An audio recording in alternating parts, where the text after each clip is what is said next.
Hi అండి, అందరికీ నమస్తే. నేను మీ శ్రీ కృష్ణ తులసి. అందరూ ఎలా ఉన్నారు? బాగున్నారా? మేము కూడా బాగున్నాం.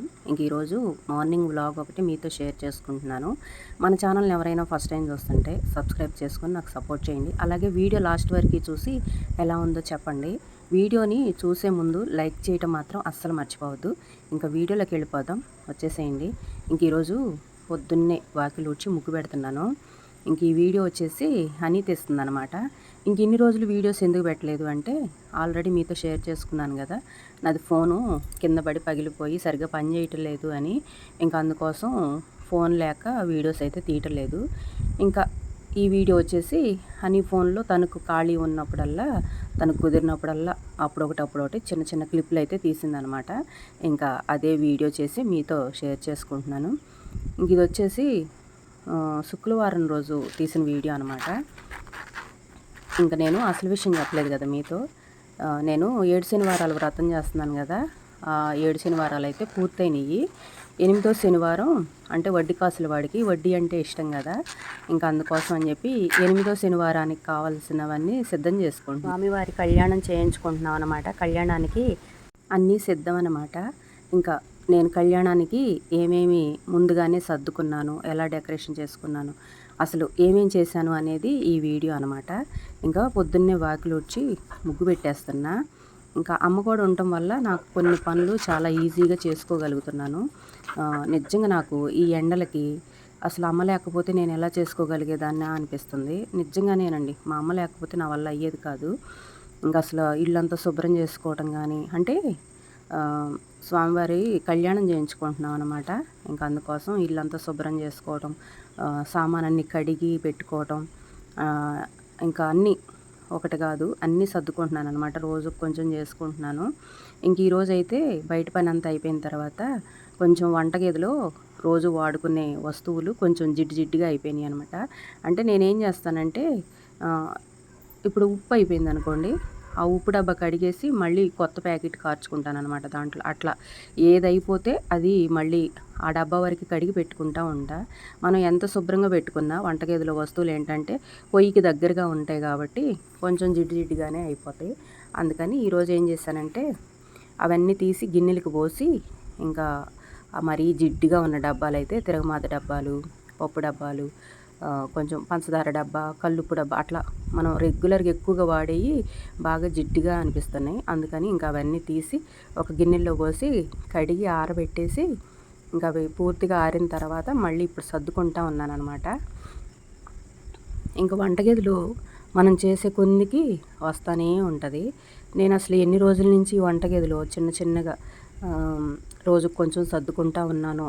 అయినా కూడా ఇంకా పని ఉంటానే ఉంటుంది. అందులోనూ మాది చిన్న వంటగది కాబట్టి మరి ఇరుకిరుగ్గా ఉండి అన్నీ దగ్గరగా ఉండటం వల్ల ఆ పొయ్యి సెగకి, ఆ నూనె ఆవిరికి కొంచెం అన్నీ జిడ్డుగానే అనిపిస్తూ ఉంటాయి.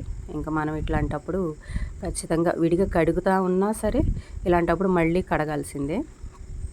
వంటగదిలో వస్తువులన్నీ కడిగి అవన్నీ సర్దుకోవటం అయిపోయిన తర్వాత బయట కూడా ఇంటి చుట్టూతో ఊడ్చి కడిగేసుకున్నాను. మనం ఫస్ట్ ఇల్లు శుభ్రం చేసుకుంటేనే కదా స్వామివారి కళ్యాణానికి కావాల్సినవన్నీ తెచ్చుకోవడానికి వీలయ్యిద్ది. అంటే దేవుడి సామాగ్రి అవన్నీ తెచ్చుకోవాలి కదా. అందుకోసం ఫస్ట్ అయితే ఇల్లు ఊడ్చి కడిగి బయట అంతా శుభ్రంగా కడిగేసాను అనమాట. ఇల్లు కూడా తుడుచుకొచ్చేసాను. ఈరోజు వీడియో అంతా పని చేయటం అయిపోయిన తర్వాతే మీకు ఎక్కువగా చూపించుతూ ఉన్నాను. చెప్పాను కదా ఫోన్ అయితే లేదు నాకు అని. హనీకి కుదిరినప్పుడు అలా అప్పుడప్పుడు క్లిప్ తీసిందనమాట. బయట అంతా కడగటం అయిపోయి ఇల్లంతా తుడవటం అయిపోయింది. స్వామివారికి కావాల్సిన పూజా సామాగ్రి కూడా వెళ్ళి తెచ్చుకోవాలి. ఫస్ట్ ఇల్లు శుభ్రం చేసి మేము తలస్నానాలు చేసిన తర్వాత అప్పుడు వెళ్ళి తెచ్చుకుందాము అని చెప్పి ఇప్పటిదాకా ఏం తీసుకురాలేదు. ఇంట్లో పని అయిపోయిన తర్వాత వెళ్ళి తీసుకురావాలి. ఈ పని అంతా అయిపోయేటప్పటికే టైము 12:30 అవుతుందన్నమాట. తొందరగా అయిపోయిద్ది అని చెప్పేసి పెరుగు అయితే కొంచెం ఇంట్లో ఉంటే తిరగమాత పెట్టేశాను.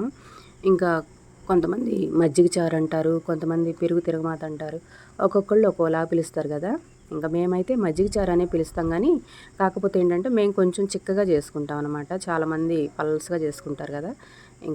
అంటే చేసే విధానం ఒక్కొక్కళ్ళది ఒక్కోలా ఉంటుంది కదా. మేమైతే ఇలా చిక్కగా చేసుకుంటాం అనమాట. ఉల్లిపాయ, పచ్చిమిరకాయ, కట్ చేసి ఉప్పు, కారం, పసుపు అవన్నీ పెరుగులోనే వేసేసి ఇంక తిరగమాత కాల్చి దీంట్లో వేసేయటమే. ఇంకొకసారి మనం ఉప్పు, కారం కరెక్ట్గా సరిపోయినాయా లేదా అని చూసుకొని ఒక్క 2 నిమిషాలు మాత్రం పొయ్యి మీద ఉంచుతాను. కొంచెం కారం అది పచ్చి వాసన లేకుండా, పసుపు అది పచ్చి వాసన లేకుండా ఉంటుంది అని. చూడండి మనకి మజ్జిగ చారు అయితే రెడీ అయిందనమాట. ఇంకా మేమైతే ఇంత చిక్కగా చేసుకుంటాము. ఇంకా రైస్ కూడా ఉడికేసింది. ఇంక వంట అయితే ఈరోజు సింపుల్గా ఇలా చేసేసాం. ఇంకా భోజనం చేసిన తర్వాత ఇంకా అప్పుడైతే మిగతా పనులు మళ్ళీ స్టార్ట్ చేసామన్నమాట. ఇంకా ఎండలు విపరీతంగా ఉన్నాయండి మాకైతే. నేనైతే మీరు నమ్మరు ఎన్నిసార్లు దేవుణ్ణి తలుచుకుంటున్నానో. రేపు కళ్యాణానికి వచ్చే వాళ్ళకి ఇబ్బంది లేకుండా, మనకి ఇబ్బంది లేకుండా ఎండ తగ్గిపోతే బాగుండు, ఎండ తగ్గిపోతే బాగుండు అని ఎన్నిసార్లు దేవుడికి దండం పెట్టుకుంటున్నాను. ఏంటంటే వాళ్ళు చాలా దూరం నుంచి వస్తున్నారనమాట. అంటే గుంటూరు నుంచి వస్తున్నారు. మనకి గానామృతం చదవటానికి వస్తున్నారనమాట. వాళ్ళకి ఇబ్బంది లేకుండా ఎండ తక్కువగా ఉంటే బాగుండు దేవుడని ఎన్నిసార్లు దేవుడికి దండం పెట్టుకున్నాను. నిజంగా నా మొర ఆలకిచ్చాడు దేవుడు. మీరు నమ్మరు, అప్పుడు దాకా 3 రోజుల నుంచి విపరీతంగా ఎండలు వచ్చినాయి. కరెక్ట్గా శుక్రవారం సాయంత్రం నుంచి శనివారం సాయంత్రం దాకా అస్సలు ఎండ లేదండి. అంటే రోజుటితో పోల్చుకుంటే చాలా తక్కువ ఉందన్నమాట. అమ్మా నా మొర ఆలకించాడు దేవుడు అనిపించింది నాకైతే. ఇంకా ఇంట్లో అంటే భోజనం చేసిన తర్వాత ఫ్రిడ్జ్ కూడా సర్దామన్నమాట. ఇంకా ఫ్రిడ్జ్ కూడా చూపించాను కదా ఎంత నీట్గా అనిపించిందో. ఇంకా ఫ్రిడ్జ్ అంతా సర్దుకోవటం అయిపోయిన తర్వాత ఇంకా మొన్న ఫోన్ స్టాండ్ అది ఇరిగిపోయింది అని చెప్పాను కదా. ఇంకా ఆ స్టాండ్ అయితే హనీ ఆర్డర్ పెట్టిందనమాట. ఇంకా ఇప్పుడే వచ్చింది, ఒక 5 నిమిషాల క్రితమే వచ్చిందనమాట ఈ స్టాండు. ఇంకా ఎలా వచ్చింది ఏంటి అనేది ఇంకా తీసి చూసాము. అంతా బాగానే ఉంది అనిపించింది. ఏదో ఆఫర్లో వచ్చింది అని చెప్పి తీసుకుందనమాట. ఇంకా నా 2 కోరికల్లో ఒక కోరిక అయితే నెరవేరింది. స్టాండ్ ఇరిగిపోయింది, ఫోన్ పగిలిపోయింది అని చెప్పాను కదా. ఇంక ఇప్పుడైతే స్టాండ్ వచ్చేసింది అనమాట. ఇంకా నేను కొనుక్కున్న స్టాండు ఇలా ఉంది అని చెప్పి మీకు చూపించుదాము అని చెప్పి ఇంకా ఈ వీడియో తీశాను అనమాట. స్టాండ్ అయితే మాత్రం నాకు భలే నచ్చింది. అంటే కొంచెం బరువుగా స్టాండర్డ్గా అనిపించింది అనమాట. అంతకుముందు స్టాండ్ ఏంటంటే కొంచెం తేలిగ్గా ఉండేది. మనం ఫోన్ పెట్టినా కూడా గాలికి, అంటే విపరీతంగా గాలి తోలిందనుకోండి, గాలికి పక్కకు పడిపోతూ ఉండేది.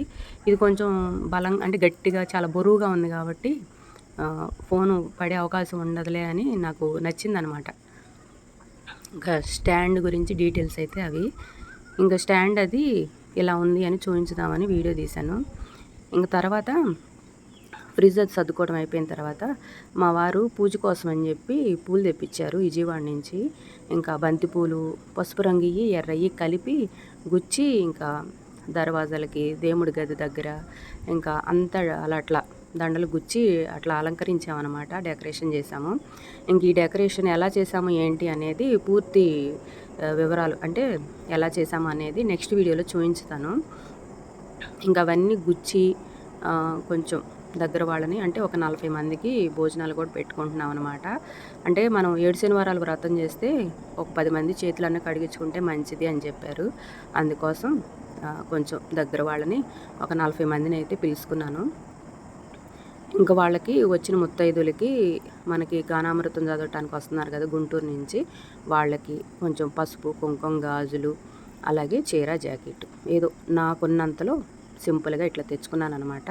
ఇంకా అవే ప్యాకింగ్లు చేస్తున్నాను. మాకు ఈ పూలదండలు గుచ్చి రేపు పూజకు కావాలి అని చెప్పి మల్లెపూలు, విరజాజులు అవి కూడా మాలలు కట్టాం కదా.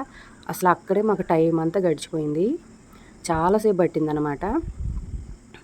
ఇంకా అసలు ఎంత టైం పట్టిందంటే అమ్మ ఇంకెప్పుడైపోతాయి అనిపించింది. ఎందుకంటే నాకు ఇంకా తర్వాత ఆ పూలు కట్టడం అయిపోయిన తర్వాత ఇంకా చాలా పని ఉందన్నమాట.